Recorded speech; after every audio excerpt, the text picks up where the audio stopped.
नत्वा बाल प्रबुद्धये विरच्यते मित स्पष्ट संदर्भ न्याय दीपिका। हम सब आज से लगभग 550 वर्ष पहले लिखे गए ग्रंथ न्याय दीपिका का अध्ययन कर रहे हैं।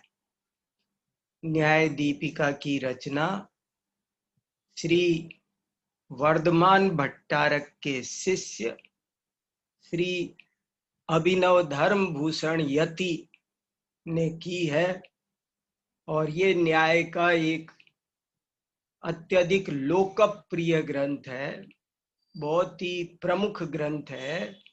न्याय शास्त्र को समझने के लिए, न्याय सागर को तिरने के लिए ये एक बहुत सुंदर नौका के समान है। और इसका मंगलाचरण अभी मैंने पढ़ा है, वो इसलिए पढ़ा है कि आप सबको कंठस्थ हो जाना चाहिए।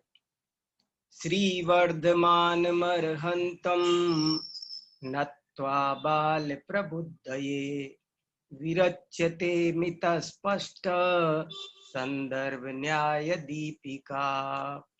श्री वर्धमान अरहंत को, श्री वर्धमान शब्द का अर्थ जान लीजिए। देखिए, व्याख्या करना आना चाहिए बहुत अच्छे तरह से। व्याख्या का मतलब होता है अर्थ का विस्तार पूर्वक विश्लेषण, उद्घाटन, उसमें विशेष कथन, व्याख्या, वी प्लस आख्या, विशेष कथन बताना, निकाल कर बात में से उसके गूढ़ अर्थों को खोलना, इसका नाम होता है व्याख्या। व्याख्या माने उद्घाटन, अर्थों का उद्घाटन। तो श्री वर्धमान शब्द का क्या अर्थ है? श्री वर्धमान शब्द का एक अर्थ तो जो सामान्यतः सब लोग जानते हैं, 24वें तीर्थंकर, वो है। लेकिन दूसरा अर्थ भी बताना वही आपकी विद्वत्ता का सूचक होगा। श्री माने लक्ष्मी, और जिसकी लक्ष्मी निरंतर बढ़ रही है उसे कहते हैं श्री वर्धमान। श्री माने लक्ष्मी। अब लक्ष्मी क्या होती है, ये एक बड़ा ही गूढ़, गंभीर और गहरा विषय है। लक्ष्मी को समझने के लिए आपको बहुत गहरा परिश्रम करना पड़ेगा। शास्त्रों में लक्ष्मी किसे कहते हैं, इस पर हजारों पृष्ठ लिखे हैं। क्या इस रुपए पैसे का नाम लक्ष्मी है? किसका नाम लक्ष्मी है? लक्ष्मी का नाम लक्ष्मी क्यों है? लक्ष्मी के पर्यायवाची क्या है? ये सब एक बड़ा ही गहरा विषय है। और वो लक्ष्मी कितने प्रकार की होती है? एक निश्चय लक्ष्मी, एक व्यवहार लक्ष्मी, एक लौकिक लक्ष्मी, एक अलौकिक लक्ष्मी, एक अंतरंग लक्ष्मी, एक बहिरंग लक्ष्मी। अब कोई आपसे पूछे कि इसके मंगलाचरण में किसको नमस्कार किया है, तो दो उत्तर हैं। एक उत्तर तो ये कोई दे देगा जल्दी से कि इसमें 24वें तीर्थंकर श्री वर्धमान को नमस्कार किया गया है। लेकिन दूसरा उत्तर ये है कि इस मंगलाचरण में उन सभी अरिहंतों को नमस्कार किया गया है जो वीतराग, सर्वज्ञ और हितोपदेशी। श्री वर्धमान शब्द में से तीनों अर्थ निकलेंगे, वीतरागता, सर्वज्ञता और हितोपदेशिता। वीतरागता और सर्वज्ञता ये अंतरंग लक्ष्मी है, और हितोपदेशिता ये बहिरंग लक्ष्मी है। समौ शरणादि ये बहिरंग लक्ष्मी है, और अंतरंग में वीतरागता, सर्वज्ञता जो विद्यमान हुई है उसका नाम अंतरंग लक्ष्मी है। बहुत आनंददायी, बहुत महत्वपूर्ण बातें हैं, नोट करना। इनको परीक्षा में लिखना, अच्छे से समझना। श्री वर्धमान मरहंतम, इस पर आप थोड़े से गहराई में जाओ, उसमें डूबो, ऐसा क्यों कहा, तब आप इसकी व्याख्या कर पाएंगे। श्री वर्धमान मरहंतम, तो इसमें हम क्या कर रहे हैं, दूसरे अर्थ में श्री वर्धमानम, इसको विशेषण मान रहे हैं, और अरहंतम इसे विशेष्य मान रहे हैं। किसको नमस्कार किया गया, अरहंतम। कैसे है वे अरिहंत, श्री वर्धमान, जिनकी श्री वर्धमान है, ऐसे अरहंत को नमस्कार करके। अब प्रयोजन क्या है, बाल प्रबुद्धये। अब इस पर भी आपको लटकना है। व्याख्या कब होगी, जब आप उस पर रुकेंगे, जब आप उस शब्द पर लटकेंगे, टिकेंगे। बाल प्रबुद्धये, बाल प्रबुद्धये में से क्या निकालेंगे, देखो आप ताकत लगाओ अपनी। मैं पहले संकेत कर चुका, आज तो फिर जरा सा बता रहा हूं। हमको अपने टॉपिक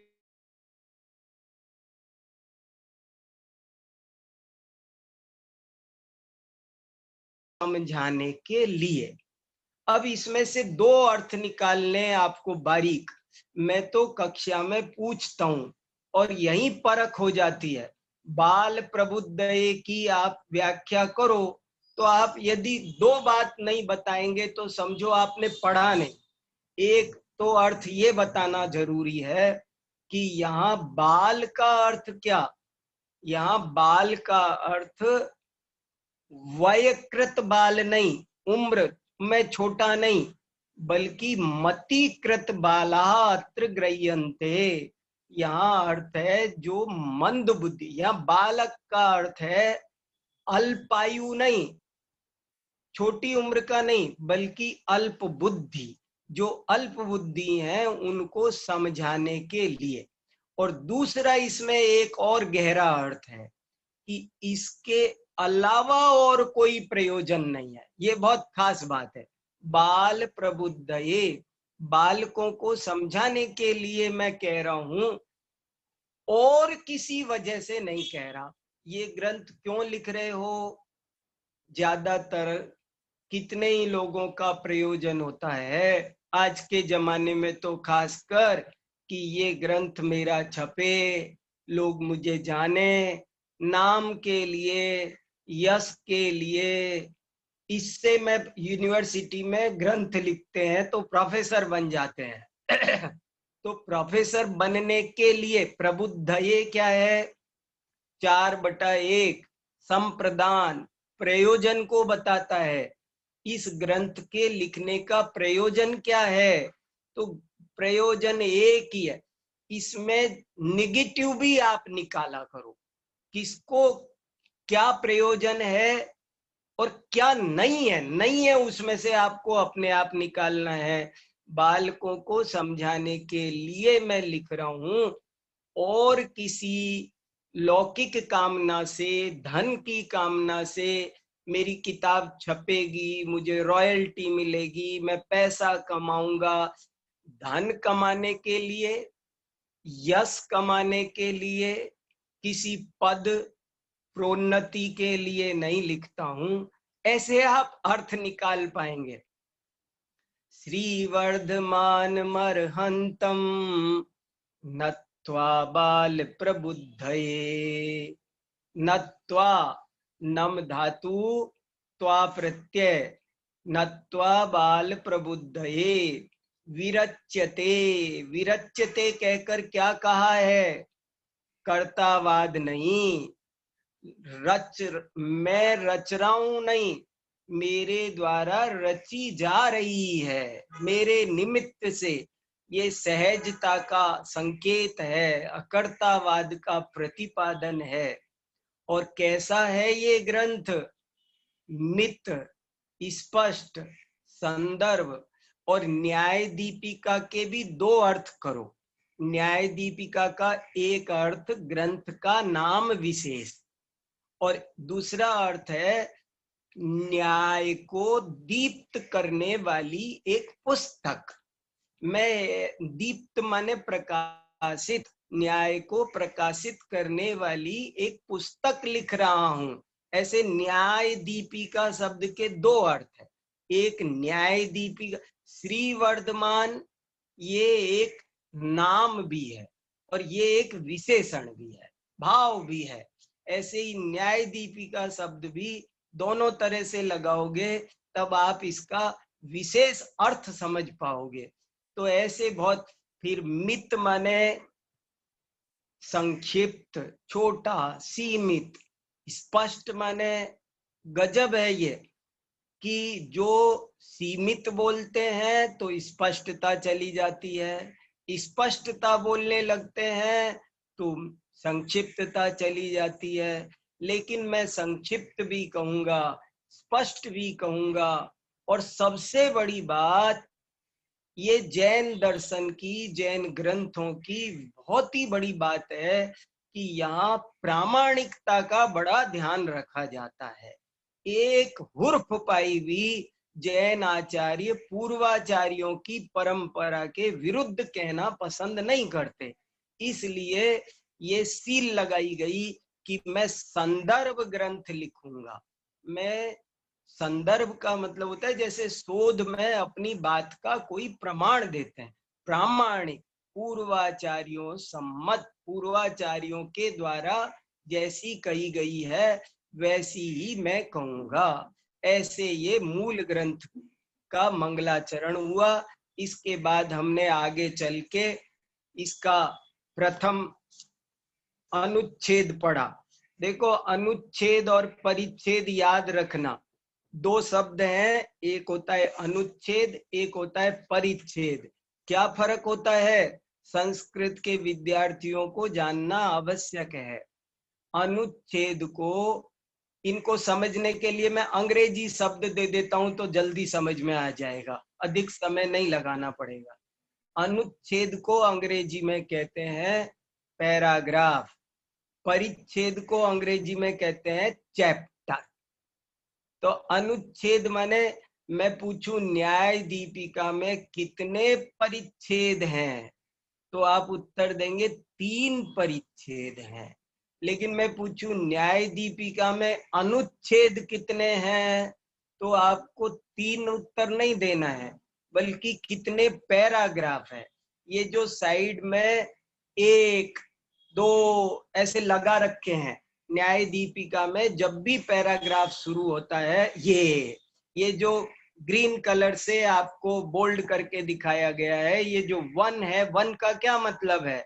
1 माने पहला पैराग्राफ, प्रथम अनुच्छेद। तो ये हमने प्रथम अनुच्छेद हमने पढ़ लिया था और इसमें सारांश क्या था वो अभी आपको संदेश भैया ने बता दिया है। इसका सारांश ये है कि प्रमाण नयैरधिगमा, ये तत्वार्थ सूत्र का महान सूत्र है और इसके आधार पर हम न्याय दीपिका ग्रंथ की रचना कर रहे हैं, ये इसका संकेत है। और फिर दूसरा अनुच्छेद, दूसरा पैराग्राफ भी हमने पढ़ा था, और दूसरे को एक दफे फिर से पढ़ लेते हैं। पैराग्राफ नंबर 2 माने अनुच्छेद 2, और अनुच्छेद 2 का हेडिंग देखो ध्यान से, त्रिविधायाः प्रकरण प्रवृत्ते कथनम। क्या मतलब हुआ? प्रकरण प्रवृत्ति 3 प्रकार की होती है।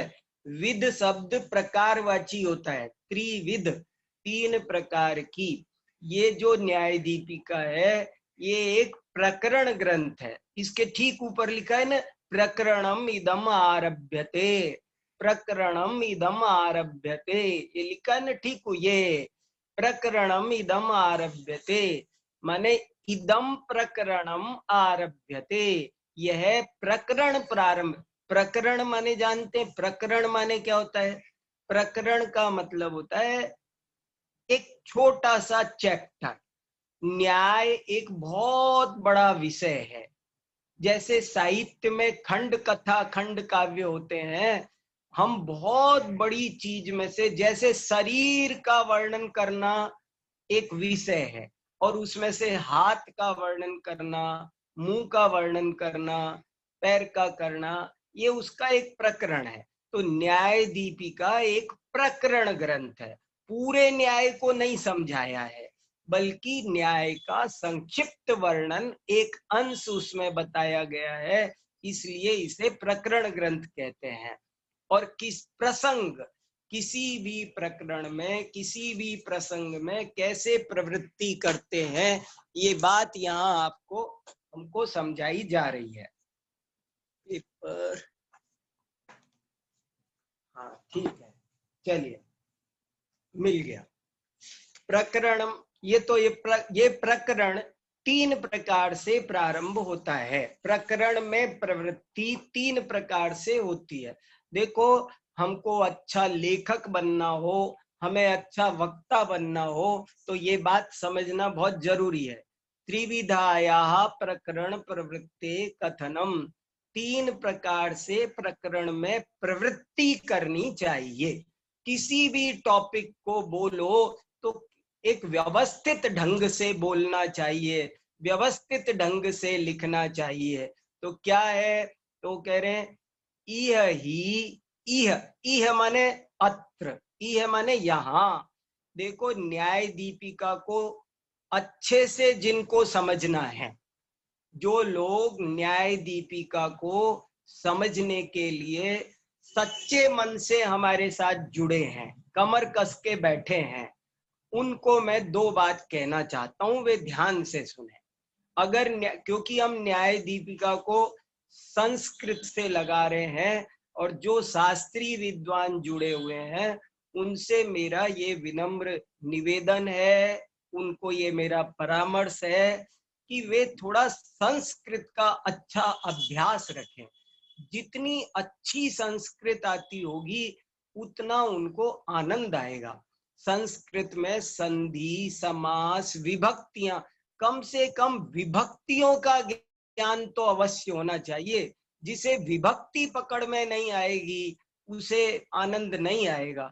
इसलिए अगर नहीं हो पा रहा है तो आप अभी भी लग करके थोड़ा बहुत रचना, अनुवाद, कौमुदी आदि के माध्यम से संस्कृत को थोड़ा सा विभक्ति ज्ञान अवश्य कर लें, तब आपको बहुत अच्छा ज्ञान होगा।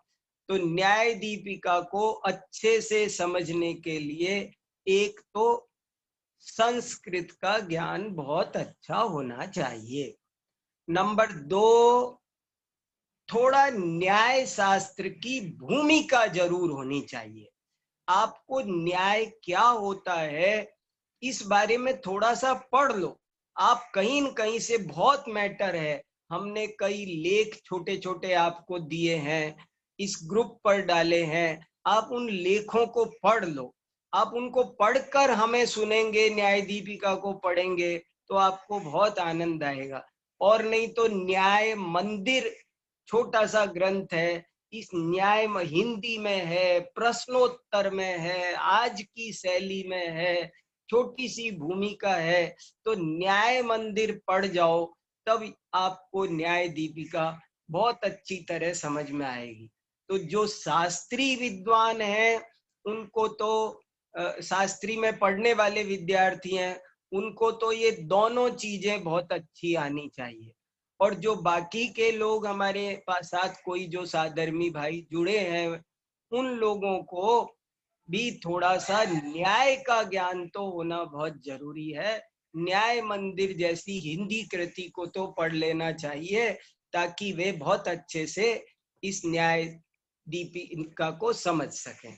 तो देखिए, इह ही प्रमाण नय विवेचनम, यहाँ प्रमाण नय का विवेचन उद्देश्य, लक्षण, निर्देश, परीक्षा द्वारेण क्रियते। कितना बढ़िया लिखा। देखो उद्देश्य कैसे लिखा हुआ है, जरा सब लोग ध्यान दो। ये वो उद्देश्य नहीं है जो हम रोजाना लिखते रहते हैं, किस उद्देश्य से आए हो, किस उद्देश्य से जा रहे हो, ये वो उद्देश्य नहीं है, ये उद्देश्य है। ये नीचे जो न, ये गलत लिख दिया। देखो, ये बहुत लोगों से गलती होती है। देखो हो गई ना गलती, देखो किताब प्रिंटेड है और फिर भी गलत है। हाँ ये होना चाहिए। लोग क्या सोचते हैं मैं बताऊं, लोग किताबें ठीक कर देते हैं, अपनी समझ में नहीं आता है तो वो सोचते हैं किताब ठीक कर दो। अरे भैया ये गलत, तुमने सही को गलत कर दिया। उद्देश्य अब सही हुआ है। ये किताब में उद्देश्य नहीं है, उद्देश्य। संस्कृत में एक दिस धातु है, दिस कथने, इससे ही संदेश, उपदेश, आदेश, ये सारे शब्द दिस धातु से बने हैं। दिस कथने, कहने में दिस धातु आती है। तो उद्देश्य, उद्देश्य शब्द का पर्यायवाची है कथन। उद्देश्य माने कथन। उद्दिष्ट, उद्दिष्ट आहार का त्याग, मुनिराज उद्दिष्ट आहार का त्याग करते हैं। इसका अर्थ बहुत लोग नहीं जानते। उद्दिष्ट आहार का मतलब है वे अपने मुख से कहकर भोजन नहीं बनवाते हैं, खाते हैं, भोजन मांगते नहीं, मुंह से बोल कर कह मुझे भोजन चाहिए, ये आज दाल बना दे, आज सब्जी बना देना, कि आज मेरा पेट खराब हो रहा है मेरे लिए ये बना देना, ऐसा कहते नहीं है। ये मतलब है उद्दिष्ट आहार का। तो हमको जैसे एक होता है लेखन, इसी को तद्धित बनाएंगे तो लिखित, कथन, कथन का तद्धित प्रयोग बनेगा तो कथित। ऐसे ही उद्देश्य शब्द का तद्धित प्रयोग है उद्दिष्ट। तो कथन कैसे होता है, किसी भी प्रकरण में प्रवृत्ति कैसे करते हैं, तो कहते हैं 3 सोपान है, 3 स्टेज है, 3 स्थितियां हैं। पहले सोपान का नाम है उद्देश्य, माने अभी ये खुद ही बताएंगे। दूसरे सोपान का नाम है लक्षण निर्देश, और तीसरे सोपान का नाम है परीक्षा। 3 सोपान है, उद्देश्य, लक्षण निर्देश और परीक्षा। यही प्रमाण नय विवेचनम उद्देश्य लक्षण निर्देश परीक्षा द्वारेण क्रियते। अनुद्दिष्टस्य लक्षण निर्देशानुपपत्ते, आगे बढ़ाओ। अनुद्दिष्ट है, उसका लक्षण निर्देश संभव नहीं है। अनुद्दिष्ट, देखो अनुद्दिष्ट का क्या मतलब है अब यहाँ। अनुद्दिष्ट, अनुद्दिष्ट माने अकथित, जिसको कई बार क्या होता है, हम भाषण शुरू कर देते हैं और किस टॉपिक पे बोल रहे हैं ये बताते ही नहीं है। जैसे मान लो मैं बोलने लग जाऊं, वे बहुत बड़े महात्मा थे, उन्होंने हमारे देश को बहुत आजादी दिलाई, वे बड़े तपस्वी थे, वे कम वस्त्र पहनते थे। अरे कौन, तो पहले बोलना चाहिए आज मैं आपको महात्मा गांधी के बारे में बताता हूं। ये हो गया उद्देश्य। जैसे कोई भी सभा में आप आज में आदरणीय अध्यक्ष महोदय आज मेरा विषय ये है, इसका नाम होता है उद्देश्य। अनुद्दिष्टस्य, जिसका उद्देश्य नहीं बताया उसका लक्षण निर्देश संभव नहीं है। लक्षण निर्देश अनुपपत्ते, उसका लक्षण निर्देश असंभव है। उपपत्ति माने संभव, अनुपपत्ति माने असंभव। अनिर्दिष्ट लक्षणस्य परीक्षितुम अशक्यत्वात्, और जिसका लक्षण नहीं बताया गया है उसकी परीक्षा संभव नहीं है। कितने छोटे वाक्य हैं, गद्य में लिख रहे हैं लेकिन सूत्र जैसी स्टाइल में लिख रहे हैं। अनिर्दिष्ट लक्षणस्य परीक्षितम तुम अशक्यत्वात्, परीक्षितुम तुमुन प्रत्यय, अनिर्दिष्ट लक्षण हो उसकी परीक्षा करना संभव नहीं है। और अपरीक्षितस्य विवेचना योगात्, न्याय दीपिका का बार बार पाठ भी करो आप, तब आपका उच्चारण संस्थान बहुत अच्छा होगा, पढ़ना आएगा। शुद्ध पढ़ना बहुत कम विद्यार्थी जानते हैं, इसके शुद्ध पढ़ने से ही मैं तो कई बार इंटरव्यू में यही करता हूँ। कई बार मुझे इंटरव्यू लेना होता है लेक्चरर बनाने के लिए, तो मैं कह देता हूँ तुम ये न्याय दीपिका पढ़कर सुनाओ बस। वो कहाँ आरो कहाँ अवरो, इसे शुद्ध इसका आदर्श वाचन कर दे तो ही मैं समझ जाता हूँ कि वो कितना गहरे पानी में है। इसलिए आप इनका पाठ भी करें। अपरीक्षितस्य विवेचना योगात। अब देखो, विवेचना योगात, विवेचन योगात नहीं, सारा संस्कृत में जरा से में बहुत गड़बड़ घोटाला। अब जैसे लिखा है परीक्षितुम, अब कोई ऐसे बोल देता है परीक्षितुम शक्यत्वात्। अरे भैया, शक्यत्वात् नहीं लिखा है, असक्यत्वात् लिखा है। परीक्षितुम अशक्यत्वात्, ए उसमें उच्चारण, परीक्षितुम अशक्यत्वात् अपरीक्षितस्य विवेचना योगात्। विवेचन, विवेचन योगात्। अब बाद में हकला हकला के ठीक करोगे तो नहीं आनंद आएगा, वो वहीं शुरू से ठीक होना चाहिए। विवेचन अयोगात, जिसकी परीक्षा नहीं हुई उसका विवेचन संभव नहीं है। और आगे गजब का एक नियम संविधान बता दिया, लोक शास्त्रयोरपि तथैव वस्तु विवेचन प्रसिद्धे। लोक शास्त्रयोरपि, क्यों, क्या है ये लोक शास्त्रयो? लोक शास्त्रयो 7/2। 7/2 तो आप समझ गए ना, मेरी स्टाइल में बता चुका आपको। 7/2 में बोलूं तो आप समझ जाना, सप्तमी विभक्ति द्विवचन। लोक शास्त्रयो माने लोके शास्त्रे च। इसका क्या समास विग्रह बनेगा? लोके च शास्त्रे च, लोक में भी और शास्त्र में भी। लोक शास्त्रयो, लोक और शास्त्र दोनों में ही, दोनों में भी, लोक में भी और शास्त्र में भी। तथैव, तथैव क्या है? तथा एव, तथा प्लस एव।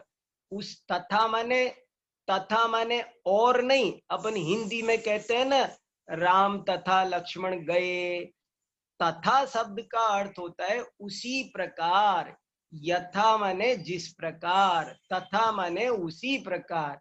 लोक और शास्त्र में भी उसी प्रकार से वस्तु के विवेचन की प्रसिद्धि है।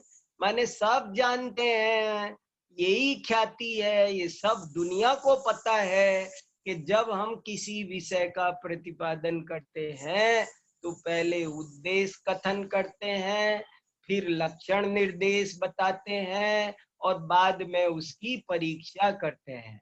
जैसे आज मैं आपको दूध के बारे में बताऊंगा, ये हो गया उद्देश्य। दूध का फिर लक्षण बताया जाएगा कि दूध किसे कहते हैं। जैसे आज मैं आपको राष्ट्रपति के बारे में बताऊंगा। आज का मेरा विषय प्रधानमंत्री है, आज का मेरा विषय भारत।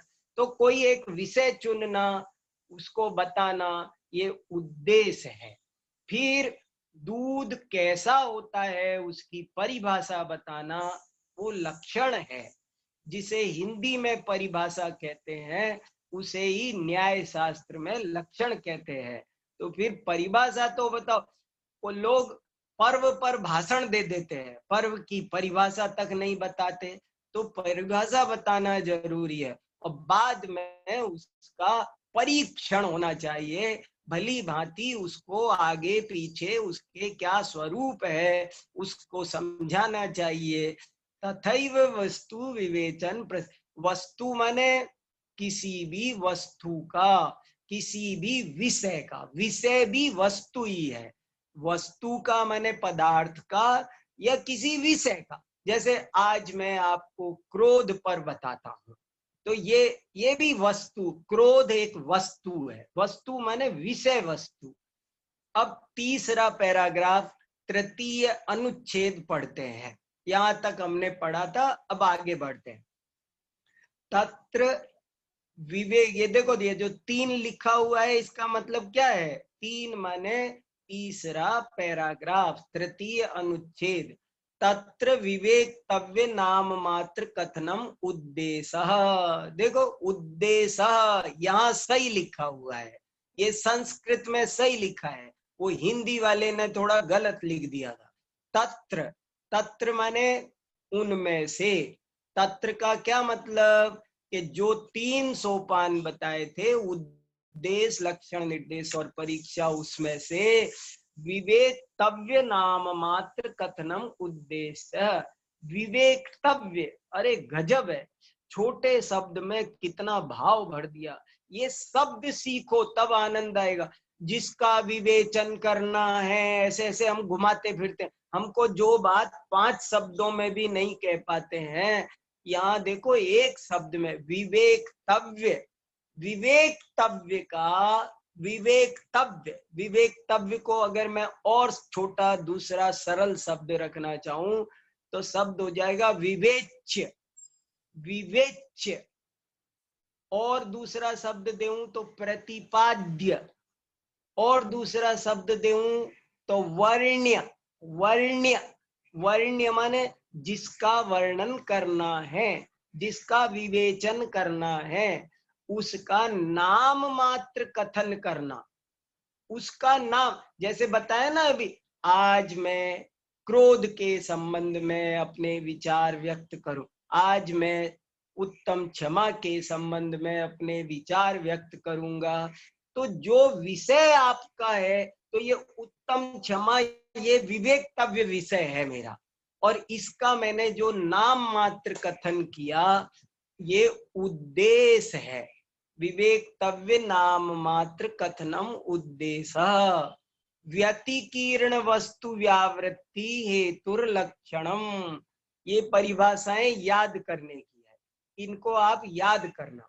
परीक्षा में जिनके छोटे प्रश्न आते हैं उनसे ये पूछा जाता है, उद्देश्य की परिभाषा बताओ, लक्षण की परिभाषा बताओ, लक्षण का लक्षण बताओ।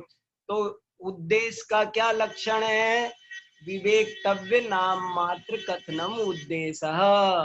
लक्षण का क्या लक्षण है? व्यतिकीर्ण वस्तु व्यावृत्ति हेतुर लक्षणम। व्यतिकीर्ण माने, व्यतिकीर्ण का मतलब होता है मिली हुई, व्यतिकीर्ण माने मिली हुई, मिली हुई वस्तुओं में से, व्यतिकीर्ण वस्तु मिली जुली वस्तुओं में से व्यावृत्ति, व्यावृत्ति माने छांटना, अलग करना, मिली जुली वस्तुओं में से एक को अलग करने का जो हेतु होता है, जो चिन्ह होता है, उसे लक्षण कहते हैं। व्यतिकीर्ण, बहुत बढ़िया परिभाषा है, ये कंठस्थ करो। विवेक्तव्य नाम मात्र कथनम उद्देश्य। व्यतिकीर्ण वस्तु व्यावृत्ति हेतुर लक्षणम, इसको कंठस्थ करो। और अब देखो, तदाहुर वार्तिक कारपादः, संधि विच्छेद वगैरह करो। कैसे करेंगे? तत् आहु वार्तिक कारपादः। वार्तिक कारपादः क्या है? 1/3, ये करता है। अरे क्या इनकी भाषा है, कमाल करते हैं धर्मभूषण आचार्य, मैं तो मुग्ध होता हूँ, लट्टू होता हूँ। कौन कह रहा है? अब सोचो, हम आप कहते तो क्या कहते? क्या यही बात राजवार्तिक के लेखक आचार्य अकलंक देव लिखते हैं? लेकिन देखो, अकलंक देव का नाम नहीं लिया। क्यों नहीं नाम लिया? उमा स्वामी महाराज का नाम क्यों नहीं लिया? प्रमाण नयैरधिगम सूत्र लिखा। आप बताओ, आप जब ग्रंथ और ग्रंथकार का परिचय लिखेंगे, जिसकी चर्चा भी करनी है हमको, ग्रंथ और ग्रंथकार का परिचय परीक्षा में आता है, उसकी भी हमको चर्चा करनी है। मैं करूंगा समय निकाल के, अभी इसको बढ़ाते हैं। मैं तो ये कह रहा हूं कि जब आप ग्रंथकार के बारे में लिखो तो ये बातें ध्यान में रखना कि देखो वे कैसे थे। उन्होंने उमा स्वामी महाराज का नाम नहीं लिया। उन्होंने अब यहाँ पर वार्तिक कारपादा, वार्तिक माने, वार्तिक का मतलब है तत्वार्थ राज वार्तिक। देखो पूरा नाम ग्रंथ का नहीं लिया, फिर भी ले दिया।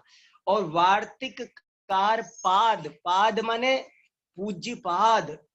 अरे पूज्य लोगों का नाम नहीं लिया जाता है। भारतीय परंपरा में एक पद्धति ये चलती है, और आज भी मैंने देखा है कुछ लोग इतने अपने कट्टर होते हैं कि जिस पर श्रद्धा रखते हैं, जो जीवन का पूज्य आचार्य होता है, जिस पर उनका जीवन चलता है, वे उनका नाम नहीं लेते हैं। देखो तो सही, धर्मभूषण आचार्य नाम ही नहीं ले रहे, और क्या कह रहे हैं तद आहु। आहु माने तो समझ गए आप, आहु माने, आहु क्या है? संस्कृत में एक ब्रू धातु है, ब्रू धातु को आदेश हो जाता है आहु, और उसी का ये लट लकार प्रथम पुरुष बहुवचन है। आह, आहतु, आहु। इसको अगर दूसरे शब्दों में मैं आपको याद कराऊं तो वदंती, वदती, वदतः, वदंती, कथयति, कथयत, कथयंती।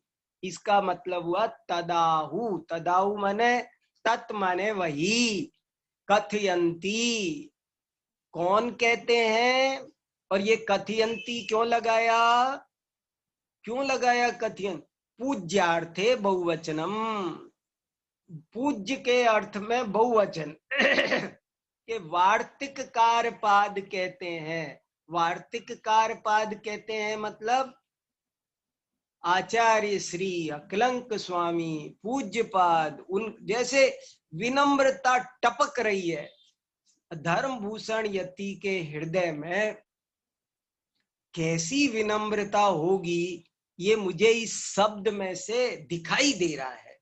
तदा उर्वार्तिक कारपादा, ओहो वही बात आचार्य अकलंक स्वामी व पूज्य पाद स्वामी, जिनके चरण पूज्य हैं, ऐसे वो है ना। हाँ, नीचे टिप्पणी में लिखा है, ये टिप्पणी किसने लिखी है? दरबारी लाल कोठिया ने। संस्कृत टिप्पण है ये, दरबारी लाल कोठिया ने लिखे हैं। तदाहुर वार्तिक कारपादा परस्पर व्यतिकरे सति ये नान्यत्वम लक्ष्यते तल्लक्षणम। ये प्रमाण संदर्भ न्याय दीपिका है ना। लक्षण का लक्षण क्या, तो कह दिया कि व्यतिकीर्ण वस्तु व्यावृत्ति हेतुर्लक्षणम, और प्रमाण दे दिया परस्पर व्यतिकरे सति येन अन्यत्वम लक्ष्यते तल्लक्षणम। परस्पर व्यतिकरे सति, परस्पर मिल जाने पर, व्यतिकर माने मिल जाने पर, परस्पर व्यतिकरे सति, येन माने जिसके द्वारा, येन क्या है 3/1, जिसके द्वारा अन्यत्वम लक्ष्यते, उसका अन्यपना लक्ष्यते पहचाना जाता है। तल लक्षणम, उसे लक्षण कहते हैं। तत्वार्थ वार्तिक, दूसरा अध्याय, 8वां सूत्र। 2/8 लिखा है, क्या मतलब हुआ? 2/8 मतलब दूसरा अध्याय और 8वां सूत्र। अब हम चौथे पैराग्राफ पर चलते हैं।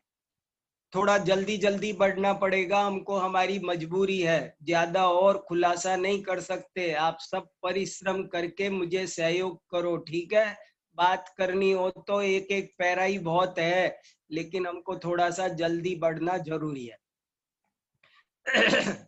द्विविधम लक्षणम, आहा क्या आनंद आना चाहिए आपको।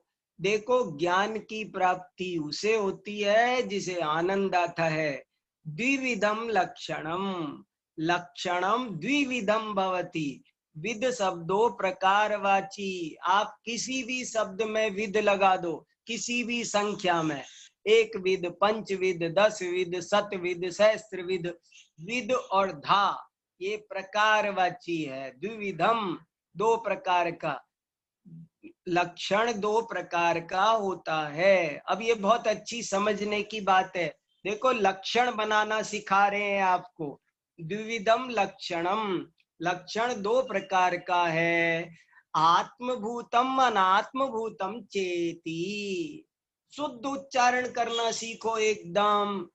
सामने सामने हमारी क्लास हो रही होती तो मैं आपको बुलवा बुलवा के 5-5 बार प्रैक्टिस करवाता। आत्मभूतम अनात्मभूतम चेती लक्षणम द्विविधम भवति। लक्षण दो प्रकार का होता है। इसे कहते हैं लक्षण। व्यतिकीर्ण वस्तु व्यावृत्ति हेतुर लक्षणम। मिली जुली वस्तुओं में से किसी एक को जिस चिन्ह के द्वारा लक्षण अलग करते हैं उसे हम लक्षण कहते हैं। और ये लक्षण दो प्रकार का है, एक आत्मभूत और एक अनात्मभूत। क्या बढ़िया नाम है रे।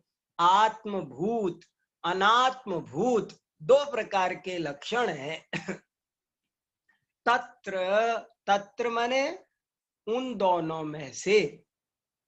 यद वस्तु स्वरूपानुप्रविष्टम तदात्मभूतम, जो वस्तु के स्वरूप में गहराई से प्रविष्ट है, जो वस्तु के स्वरूप में सम्मिलित है, उससे अलग नहीं किया जा सकता, उसको कहते हैं आत्मभूत लक्षण।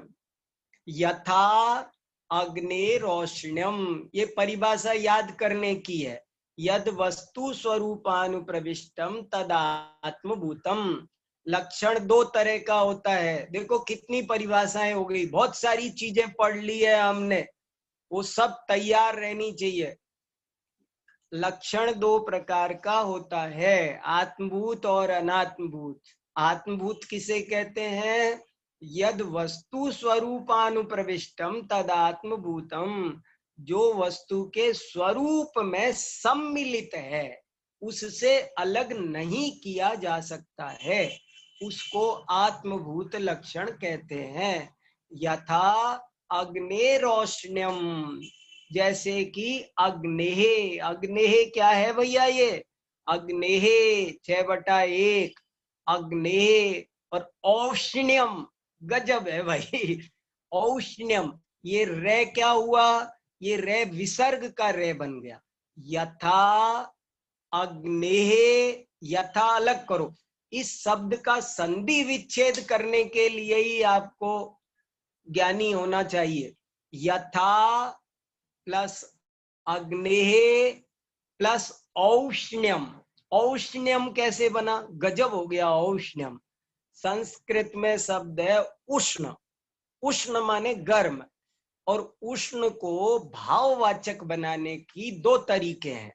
किसी भी संज्ञा, व्यक्तिवाचक संज्ञा को भाववाचक बनाने के दो तरीके होते हैं।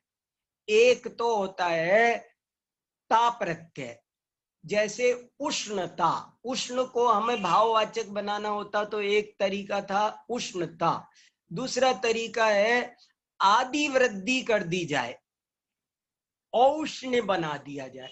जैसे सुंदर शब्द को बनाना हो तो दो तरीके हैं, एक सुंदरता और एक सौंदर्य। ऐसे अलग दो तरीके से बना सकते हैं। एक गजब की बात है। मनुष्यता, मानुष्य, मनुष्यता, मानुष्य, ऐसे दो तरीके से बन सकता है। तो यहाँ पर भी औष्ण्यम, औष्ण्यम माने उष्णता। यथा, यथाग्नेरोष्ण्यम, यथा माने जैसे, अग्नेरोष्ण्यम जैसे कि अग्नि की उष्णता। जैसे अग्नि का लक्षण हम बनाए औष्ण्य। औष्ण्य माने उष्णता। तो उष्णता क्या है? अग्नि के वस्तु में, स्वरूप में सम्मिलित है, उससे अलग नहीं की जा सकती है, इसलिए इसका नाम है आत्मभूत लक्षणम। देखो कितना बढ़िया लिखा, यथार अग्नेरोष्ण्यम। औष्ण्यम ही अग्ने, औष्ण्यम यज्ञे स्वरूपम सत् अग्निम अबादिभ्यो व्यावर्तयति। देखो इसको भी स्क्रीन पर लगाओ, बहुत अच्छा है, ये देखना जरूरी है सबको। औष्ण्यम यज्ञे स्वरूपम सत अग्निम अबादिभ्यो व्यावर्तयति।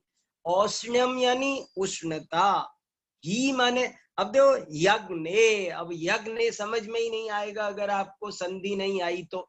यज्ञ, यज्ञ माने ही प्लस अग्ने, और यण संधि हो गई, इको यणची, ई का यह बन गया। उष्णता वास्तव में अग्ने स्वरूपम, अग्नि का स्वरूप है। अग्ने स्वरूपम सत, सत सत माने है, होता हुआ, अग्निम अग्नि को, अबादिभ्यो व्यावर्तयति। अबादिभ्यो ये क्या है? अबादिभ्यो अप शब्द है, अप माने पानी, अप माने पानी, अबादिभ्यो, अबादिभ्यो माने पानी से, पानी जलादिक से, अप का पे का बे बन गया, जैसे जगत का जगदीश बन जाता है, ते का दे बन जाता है, वैसे ही यहाँ अप प्रथम वर्ण वर्ग का प्रथम अक्षर आए स्वर से पहले तो वो तृतीय बन जाता है। वही नियम है यहाँ पर। अबादिभ्यो, अबादिभ्यो माने जलादिभ्यो, जल आदि से, व्यावर्तयति व्यावर्तन करता है, अलग करता है। ये बहुत अच्छा है, देखो इसको आपकी स्क्रीन पर लगा हुआ है। औष्ण्यम यज्ञे स्वरूपम सत अग्निम अबादिभ्यो व्यावर्तयति। ये देखो, ये बहुत इंपॉर्टेंट है। औष्ण्यम माने उष्णता, अग्नि का स्वरूप होते हुए भी अग्नि को अबादिभ्यो, अबादिभ्यो माने जलादिभ्यो, जलादिभ्यो क्या है? भ्यो क्या है? 5/3, अलग करने के अर्थ में पंचमी। हमने अबादिभ्यो तृतीया में भी, चतुर्थी में भी बनता है, पंचमी में भी बनता है, पर हमने क्यों लगाया यहाँ पंचमी का? क्योंकि अलग करने का अर्थ है। अबादिभ्यो व्यावर्तयति, उष्णता अग्नि का स्वरूप होते हुए अग्नि को जल आदि से अलग करती है। तद विपरीतम अनात्म भूतम, ये अनात्म भूत का लक्षण देखो। तद विपरीतम अनात्म भूतम, अब परीक्षा में पूछ ले अनात्म भूत लक्षण किसे कहते हैं, तो आप तद विपरीतम अनात्म भूतम लिखेंगे या बताएंगे तो पूछने वाला पूछ सकता है तद विपरीतम का क्या मतलब है, इसलिए इसका पूरा उत्तर दे देना चाहिए। यद वस्तु स्वरूपानुप्रविष्टम तदात्म भूतम, तद विपरीतम अनात्म भूतम, उससे जो विपरीत है वो अनात्म भूत है। यथा दंड पुरुषस्य, जैसे कि दंड पुरुष का लक्षण है। कोई व्यक्ति, कोई पुरुष भीड़ में खड़ा था और हमें उसको बुलाना था, तो हमने कहा वो दंड वाले को बुला लाओ। दंड, उसके हाथ में दंड था, दंड माने डंडा, लाठी, उसके हाथ में लाठी थी, हमने कहा वो लाठी वाले को लेकर आओ, तो लाठी उसका लक्षण बन गया। दंडिनम आनय, दंडिनम आनय। देखो कितना, जब तक आप संधि विच्छेद करना नहीं आएगा तो आप परेशान हो जाएंगे। दंडिनम आनय इत्युक्ते ही दंड पुरुष अननुप्रविष्टा एव, कितना बढ़िया लिखा। दंडिनम, दंडिनम माने क्या हुआ? दंडिनम, इसका ओरिजिनल शब्द क्या है? दंडिन। और रूप कैसे चलते हैं? ये इनंत पुल्लिंग शब्द है। रूप कैसे चलते हैं? ज्ञानी, ज्ञानिनो, ज्ञानिना। जितने भी ईकारांत शब्द हिंदी में होते हैं, क्रोधी, मानी, दानी, अभिमानी, ये सारे धनी, तो ये वास्तव में इनंत शब्द होते हैं। दंडी, इसके रूप चलेंगे दंडी, दंडिनो, दंडिना। दंडिनम, दंडिनम, दंडी को, आनय, आनय मने लाओ, नय मने ले जाओ, नयति मने ले जाना, आनयति मने लाना, दंडी को लाओ। ये सब आना चाहिए, तभी तो आप फिर धड़ल्ले से आप पढ़ पाएंगे। दंडिनम आनय, दंडी। मैं तो कई बार ऐसे मन करता है कि शास्त्री के विद्यार्थी पढ़ रहे हैं तो मैं पूरी क्लास संस्कृत माध्यम से पढ़ाऊं, ऐसे मेरी बड़ी दिली इच्छा होती है। क्यों? अरे जब दुनिया में ये अंग्रेजी मीडियम में पढ़ाते हैं, ये स्कूल वाले होते हैं ना, ये मानते नहीं है, अंग्रेजी में ही पढ़ाते हैं, आप समझो ना समझो। पेरेंट्स भी, हम अपने बच्चों की मीटिंग में जाए ना, तब भी वो अंग्रेजी में ही बोलेंगे सारे। वो कहते तुम्हें समझना सीखना पड़ेगा, हम कुछ नहीं जानते। और फिर सारी दुनिया जैसे तैसे सीख ही लेती है। इस तरह से तो अंग्रेजी को बढ़ावा मिल रहा है। ऐसे ही हमको भी ऐसा मन करता है मुझे हिंदी बोलूं ही नहीं, संस्कृत में ही पढ़ाऊं, जिसको समझ में नहीं आए वो हट जाए, हम क्या करें। अपने आप संस्कृत समझेगा वो। तो संस्कृत को यदि महत्व देंगे तब हमको संस्कृत आएगी। मैं इतना जोर इसलिए दे रहा हूं कि आप इसको सीखें। दंडिनम आनय इत्युक्ते ही दंडः पुरुष अननुप्रविष्ट एव। देखो, पुरुष अननुप्रविष्ट एव, वो अग्नि, उष्णता तो अग्नि में अनुप्रविष्ट थी, लेकिन दंड पुरुष में घुस नहीं गया है। दंड पुरुष का स्वरूप नहीं है, दंड पुरुष से अलग है, अलग रहता है, अलग हो सकता है, लेकिन फिर भी इस समय वो लक्षण बन गया है। दंडिनम आनय इत्युक्ते दंड पुरुष अननुप्रविष्ट एव पुरुषम व्यावर्तयति। अननुप्रविष्ट होकर ही पुरुष को वहां मिले जुले में से अलग कर देता है। दंडिनम आनय इत्युक्ते दंडः पुरुष अननुप्रविष्ट एव पुरुषम व्यावर्तयति। और फिर देखो क्या बढ़िया लिख रहे हैं, यद भाष्यम, यद भाष्यम, फिर नाम नहीं बोला, कितना बढ़िया लिख दा। क्या धर्मभूषण यति का कोमल मन होगा, कैसा विनम्रता और कोमलता उनके रोम रोम में कूटकर भरी हुई होगी, ऐसा मुझे बहुत अच्छे से विश्वास होता है। यद भाष्यम, जैसा कि भाष्य में भी कहा है। अब यद भाष्यम माने, अब आप हिंदी में लिखते हैं जैसा कि तत्वार्थ राजवार्तिक भाष्य में भी, के भाष्य में भी लिखा गया है। इतना बड़ा वाक्य कितनी छोटी सी जगह में लिख दिया, एक शब्द में कह दिया, यद भाष्यम, हो गया खेल खत्म। यद भाष्यम, यद भाष्यम माने जैसा कि भाष्य में भी कहा गया है। तत्र आत्मभूतम अग्नेरोष्ण्यम, आत्मभूतम देवदत्तस्य दंडः, ये वहां का प्रमाण दे दिया आपको कि राजवार्तिक में भी ऐसा ही। राजवार्तिक को अब देखो, ग्रंथ ग्रंथकार के परिचय के पॉइंट ग्रंथ पढ़ते पढ़ते नोट करते चले जाओ कि धर्मभूषण यति ने राजवार्तिक जैसे विशाल ग्रंथ का उस जमाने में कितनी गहराई से अध्ययन किया होगा। आज जैसा आसान काम नहीं है कोटेशन बनाना, आज कोई गूगल, आज जैसा गूगल नहीं है, आज जैसी डिक्शनरीज नहीं है, आज जैसी लाइब्रेरीज नहीं थी उस समय, आज जैसे जैनेन्द्र सिद्धांत कोश नहीं थे उस जमाने में कि ढूंढ लो। शास्त्रों को पढ़ पढ़ करके, उनको याद कर करके अगर चित्त में रहे तो ग्रंथकार उद्धृत कर पाते थे। धर्मभूषण यति उद्धृत कर रहे हैं, इसका मतलब है उन्होंने राजवार्तिक का बहुत गहरा अभ्यास किया था। तो इस तरह ये चौथा पैरा हो गया। पांचवा पैराग्राफ, जरा सा किसी को कुछ पूछना है क्या? हमारे पास 5 मिनट बाकी है, और अगर किसी को कुछ पूछना है तो मैं समय देता हूँ।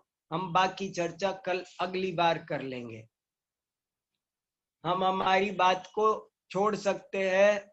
श्रुति, संदेश।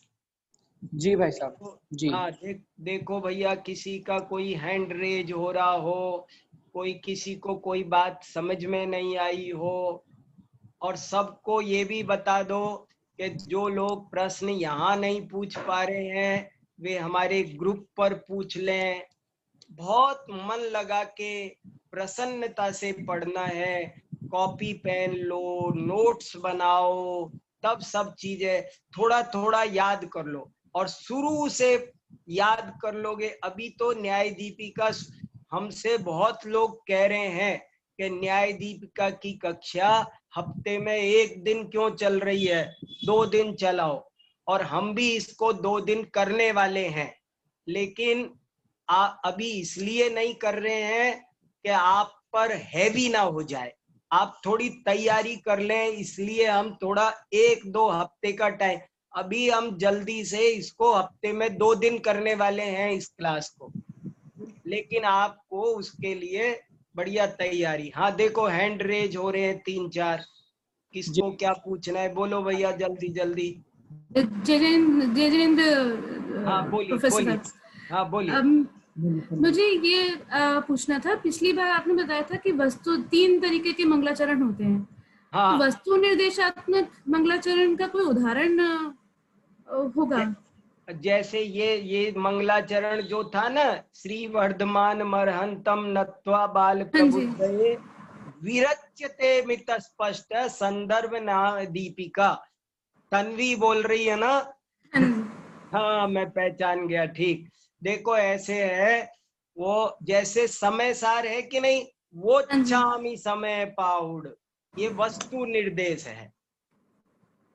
वस्तु कोई ऐसा मंगलाचरण में उद्देश्य, ये तो उभयात्मक हो गए, लेकिन समय सार जी का भी। और परीक्षा मुख का मंगलाचरण समझ लो, प्रमाणादर्थ संसिद्धि, उसमें नमस्कार नहीं है एक तरह से देखा जाए तो, केवल वस्तु निर्देशात्मक मंगलाचरण है। प्रमाणादर्थ संसिद्धि तदाभासा विपर्यय इति वक्षेतयोर लक्ष्म सिद्ध मल्पम लगीयस।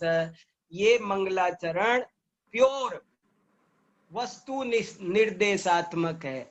इसमें से नमस्कार तो खींच के बाद में टीकाकारों ने निकाला है, पर ये वस्तु निर्देशात्मक है। बहुत बहुत धन्यवाद। हाँ ठीक, और कोई? जी, 1 विजय मिनट जी और बाकी है, पूछ लो कोई पूछना। विजय जी। हाँ विजय जी बोलिए। जय जिनेंद्र सर, ये इसकी पुस्तक कहाँ से मिल जाएगी? न्याय दीपिका की जी हमारे पास भी मिलेगी, और ये जो होस्ट हैं हमारे श्रुति और संदेश, इनके पास भी मिल जाएगी। हाँ, अभी हमारे पास काफी लोगों के ये मैसेज आए कि उन्हें न्याय दीपिका चाहिए, तो अभी हम अगली कक्षा से पहले तक जितने भी लोगों के पर्सनली व्यक्तिगत मैसेज आए हैं उन तक हम ग्रंथ अवश्य पहुंचा देंगे। हाँ, न्याय दीपिका आ गई है। न्याय दीपिका जिसको भी चाहिए वो संदेश जी से प्राप्त कर सकते हैं, हमको भी बता सकते हैं। चलिए। हाँ, आशीष कुमार जी। हाँ जय जिनेंद्र सर। जय जिनेंद्र बोलिए। सर जैसे स्वस्ति पाठ में ये बता रखा है कि भगवान का मंगल हो, सर ये भी मंगलाचरण कहलाता है कि भगवान का मंगल हो? हाँ ये भी भगवान, ये भी मंगलाचरण ही है। उसका अर्थ समझने में जरूर हमसे भूल हो सकती है, उसको अभी समझाने का समय नहीं है, पर वो मंगलाचरण ही है। ऋषभो न स्वस्ति, स्वस्ति न, ये सब मंगलाचरण ही है ये। हाँ। सर हम भगवान की मंगल कामना कैसे कर सकते हैं सर? भगवान से नहीं, तो हम मंगल नहीं भगवान की मंगल कामना नहीं है उसमें। मैंने अभी बोला ना, समय नहीं है, अर्थ समझने में भूल हो रही। वहां लिखा है ऋषभो नः स्वस्ति, ऋषभ देव भगवान हमारा मंगल करे। ये ऋषभ देव भगवान का मंगल हो ये अर्थ नहीं है उसका। वे हमार नः लिखा है ना, ऋषभो नः स्वस्ति, स्वस्ति वे हमारा मंगल करें, ये मतलब है। थैंक यू सर जी। अंतिम प्रश्न ले रहे हैं ऋतु जी से। हाँ जी, जय जिनेन्द्र जी। जय जिनेन्द्र। मुझे ये पूछना था कि जैसे अनात्मभूत लक्षण में बताया कि डंडे वाले पुरुष, हाँ, तो आत्म उन्हीं पुरुष में अगर लगाए तो आत्मभूत लक्षण से कैसे पहचानेंगे उस पुरुष को? अनात्मभूत लक्षण मतलब डंडे वाले, हाँ, और उन्हीं का आत्मभूत लक्षण। आत्मभूत लक्षण की हमें कोई जरूरत पड़ेगी तब देखेंगे। लक्षण दोनों बनाना जरूरी नहीं है। लक्षण का प्रयोजन है मिली जुली वस्तुओं में से एक को अलग करना, और वो काम यदि हमारा अनात्मभूत से हो जाता है तो काम हो गया, बस अब जरूरत नहीं है। कभी कभी हमें अनात्मभूत की बजाय आत्मभूत से काम चलाना होता है, कभी हमें अनात्म। हमारा प्रयोजन है भेद विज्ञान करना। लक्षण को जान समय सार में ये बात बहुत गहराई से आई है कि लक्षण का प्रयोजन है भेद विज्ञान करना, और वो भेद विज्ञान कभी आत्मभूत लक्षण से भी होता है, कभी अनात्मभूत। दोनों घटित करने, एक ही पर दोनों घटित करने की जरूरत नहीं पड़ती। ठीक है जी, ओके, बहुत बहुत बहुत बहुत धन्यवाद। कुछ सूचनाएं थी, 1-2 मिनट में बताता हूँ। सर्वप्रथम मेरा एक निवेदन आप सभी से है। अनेकों महाविद्यालयों के बच्चे हमारे साथ जुड़ते हैं, ज्ञानोदय से, पंडित टोडरमल स्मारक से, सभी महाविद्यालयों के बच्चे हमारे साथ जुड़े हैं। तो मैं निवेदन करूंगा कि आप सभी वीडियो ऑन करके बैठें, जिससे अध्यापक को भी पढ़ाने में और अच्छा लगेगा। और दूसरी बात, प्रति सैटरडे और संडे यानी कि शनिवार और रविवार हमारी आप्त परीक्षा की कक्षा आदरणीय भाई साहब के द्वारा ही लग रही है। उसकी जानकारी भी आप हम ग्रुप पे भेजते हैं, वहां से ले सकते हैं, उनका भी लाभ लें। तीसरी सूचना यह है कि एनके जैन फरीदाबाद से, एनके जैन जी फरीदाबाद से, वे अत्यंत प्रभावित हुए हैं इस न्याय दीपिका की मात्र 1 दिन की कक्षा से। उन्होंने सर्वोदय अहिंसा ट्रस्ट में 5100 रुपए की राशि हमें प्रदान की है, उनका बहुत बहुत धन्यवाद। अभी आगामी कार्यक्रम में आदरणीय विक्रांत जी पाटनी की कक्षा रहेगी। अभी का कार्यक्रम, अभी की कक्षा यहीं संपन्न होती है। अगली कक्षा में आदरणीय विक्रांत जी पाटनी की व्याख्यान रहेगा। हाँ विनीत जी। जय जिनेन्द्र। विक्रांत जी भाई साहब, मेरी आवाज आ रही है? हाँ, मेरी आवाज आ रही है? जी जी, क्लियर है। चलिए प्रारंभ करें। जी बिल्कुल। ओम नमः सिद्धेभ्य।